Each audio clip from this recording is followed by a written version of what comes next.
பொறுமை அழகு போட போறேன் அழகு போட சத்தீசாராச்சர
बेनती करते मैं तो हार गई रे बेनती करते मैं तो हार गई रे बिया गो मनानत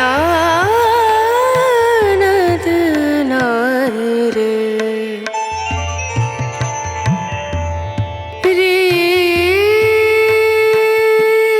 बेनती कर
தெரியாது.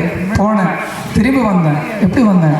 அவளர்களால் எது எதை விடணுமோ விட்டோம்.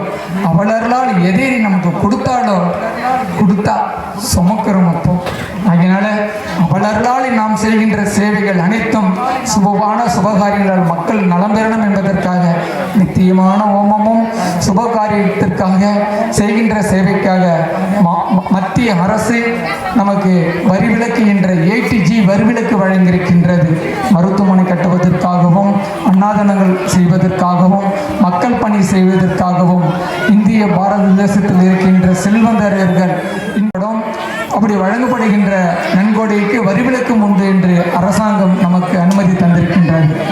இப்போது யார் வேணுமானாலும் அம்மாவுடைய அனுகிரகத்தால் அம்மாவால் இந்த சுபகாரியம் எங்களுக்கு நடந்தது என்று சொல்ல விருப்பவர்கள் இங்கே வந்து சொல்லப்படலாம் என்பதை உங்களை அன்போடு கேட்டுக்கொள்கின்றேன். இருந்தேன். என் பேர் பிரியா. நான் சென்னையில் இருந்தேன். நான் பிறந்து வளர்ந்ததெல்லாம் இங்கே தான், புதியாரங்குளம். இங்கே சுண்ணாமங்கலம் ஸ்கூலில் தான் படித்தேன். கல்யாணம் பண்ணி சென்னைக்கு போயிட்டேன். அங்கே போய் 17 வருஷம் நல்லா தான் இருந்தேன். அதுக்கப்புறமா எனக்கு 2 வருஷமாக உடம்பு ரொம்ப சரியில்லை. எனக்கு பிளட் கேன்சர் சொல்லிட்டாங்க. அதுக்கப்புறமா தான் இவர் வந்து எனக்கு ஃபோன்லேயே சொன்னார். ஃபோன் பண்ணி எனக்கு ஒரு கயிறு கொடுத்து அமிச்சாங்க. அந்த கயிறு கட்டினதுக்கு அப்புறம் தான் ஹாஸ்பிட்டலில் ஒன்றும் முடியாது அப்படின்னாங்க. அதுக்கப்புறம் இப்போது பரவாயில்ல, நல்லா ஆகிடும் அப்படின்னு சொல்லி இந்த சாமி ஆண்டதான் வந்து இப்போ நல்லாவே இருக்கேன். மாத்திரையிலே எல்லாமே குணமாயிடுச்சு. 2 பசங்களுமே நல்லா படிக்கிறாங்க, ஒன்றும் பிரச்சனை இல்லை. பசங்களை பொறுத்த வரைக்கும் எந்த பிரச்சனையும் இல்லை. எனக்காக மட்டும்தான் ரொம்ப கஷ்டப்பட்டோம். இந்த சாமிக்கிட்ட வந்து இவர் எனக்கு ரொம்ப ஹெல்ப் பண்ணார். சங்கர்ஜி ரொம்ப ஹெல்ப் பண்ணாங்க. அவர் ஹெல்ப் பண்ணி தான் இப்போ என் ஹெல்த் கண்டிஷன் நல்லா இருக்குது. என் பேர் பாரதி.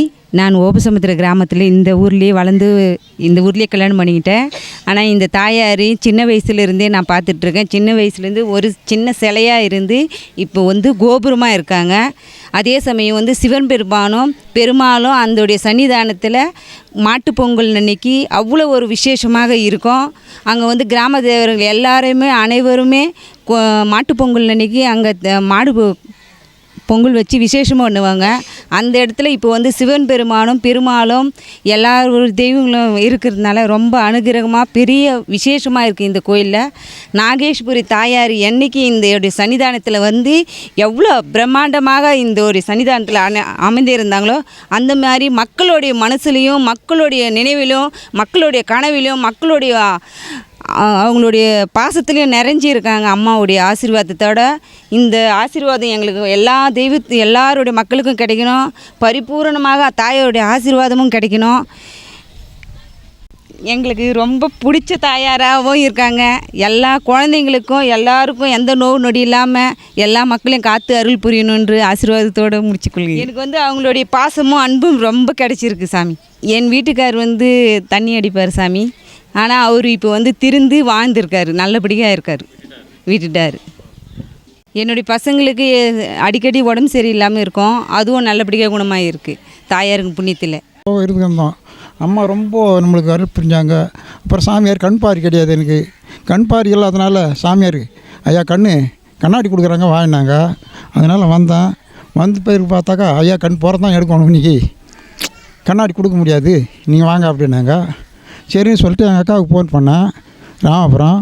அந்த அம்மா சொன்னாங்க போய் பண்ணி வாடா அப்படின்னாங்க. என்ன செஞ்சு சாமியார் இங்கே பிபி சுகரெல்லாம் செக்அப் பண்ணாங்க. செக்அப் பண்ணிட்டு நார்மலாக இருந்தது. 21 பேர் போனோம் பஸ்ஸில். அப்போ சாமியார் இங்கே குங்குமம் மஞ்சள் தான் திறந்துட்டார், குங்குமம் விவிதெல்லாம் இட்டார். 21 பேர் நம்ம பஸ்ஸில் போனோம். பஸ்ஸில் போனால் தான் தெரியும், அம்மா முன்னே போகிறாங்க, நான் பின்னால் போகிறேன். மாமா தான் முன்னே ஓடுது, நான் பின்னால் அடிக்கலான்னு போகிறேன், கையில் ஆப்பலை. இந்த கனவு தான் கண்ணுக்கு போகிறேன். எந்த ரோட்டை போகுதுன்னு நம்மளுக்கு தெரியாதனால அப்புறம் இது எங்கடா போகுதுன்னு நமக்கு தெரியல. போய் ஆஸ்பத்திரியில் போய் தட்டி எழுப்புறாரு ஒருத்தருக்கு. அப்புறம் எழுப்பும்போது எழுந்துக்கினேன். கூட இன்னொருத்தர் வந்தார், மெதி பார்த்தார். அதுக்கு முன்னால் நிறைய தண்ணி அடிப்பேன், நிறைய பீடி பிடிப்பேன். அப்புறம் இங்கே போகும்போது இரும்பல் தான் எனக்கு ஜுரம். அப்புறம் அங்கே போயிட்டு அப்புறம் ஹார்ட் ப்ராப்ளம் பண்ணாங்க. ஹார்ட் ப்ராப்ளம் நார்மலாக இருந்தது. சாப்பாடு கொடுத்தாங்க, சாப்பிட்டோம். அப்புறம் விடிய காலம் 9 மணிக்கு ஆப்ரேஷன் பண்ணாங்க. டீ கொடுத்தாங்க, டீ சாப்பிட்டோம். ஆளுக்கு 4 இட்லி கொடுத்தாங்க, சாப்பிட்டோம். 9 மணிக்கு 3 பேரை சட்டை காத்துட்டு அந்த யூனிஃபார்மை போட்டுங்க அப்படின்னாங்க. யூனிஃபார்ம் போட்டுங்கன்னு போனேன். ஃபஸ்ட்டு போயிட்டு நின்றேன். நின்ற உடனே ஐயா ஒரு இரும்பு முடியல என்னால் முடியலன்ற வரைக்கு திருப்பி அனுப்பிச்சிட்டாங்க. ஐயா அந்த காடை மட்டும் எடுத்து வாங்க, நீங்கள் எவ்வளோ தண்ணி அடிப்பீங்கன்னு கேட்டாங்க. எப்போ ஒரு தடவை 3 வருஷம் அடிப்பேன் அப்படின்னா வீடு எவ்வளோ போட்டு போனேன், ஒரு நாளைக்கு 2 கட்டு போட்டு போனேன் அப்படின்னு சொன்னேன். சொன்னதுனால அப்புறம் நீங்கள் அன்றைக்கி நல்லா ஆகுதோ அன்றைக்கி நீங்கள் வாங்க, உங்களுக்கு ஃப்ரீயாக பண்ணி அனுப்புகிறேன் அப்படின்னா உங்களை கூட தான் நீங்கள் போகணும் அப்படின்னு சொல்லிட்டு உட்காந்துட்டேன். ஐயா உட்கார வழிக்கு அப்புறம் இல்லாமல் என்ன செஞ்சாங்க, வாசிட்டேர போகலாம் நான் கும்பலேம்மா அவங்க 2 பேரும் அனுப்பலை, வச்சுட்டாங்க. 3 பேர் போயிட்டு 18 பேர் போய் பண்ணாங்க. 3 பேரை போயிட்டு 6 3 18 முடி வந்து நாகத்தம்மா வந்து அந்த அம்மா சொல்லிக்கிறாங்க. என்னன்னு சொன்னாங்க, ஏன்டா என் உருவத்தை மாறி வந்து வச்சுக்கிறிய பாம்பு உனக்கு குழந்தை கிடையாது, இதை போய் அழைச்சானா தான் உனக்கு புள்ள புத்தகம் நிறைய இருக்குது அப்படின்னு சொல்லிட்டு இதை போய் எங்களுக்கும் தெரியாது போட்டு அலசி கிழிச்சி எடுத்துகிட்டு பையனுக்கு 2 பசங்க இப்போது 6வது 7வது படிக்கிறானுங்க.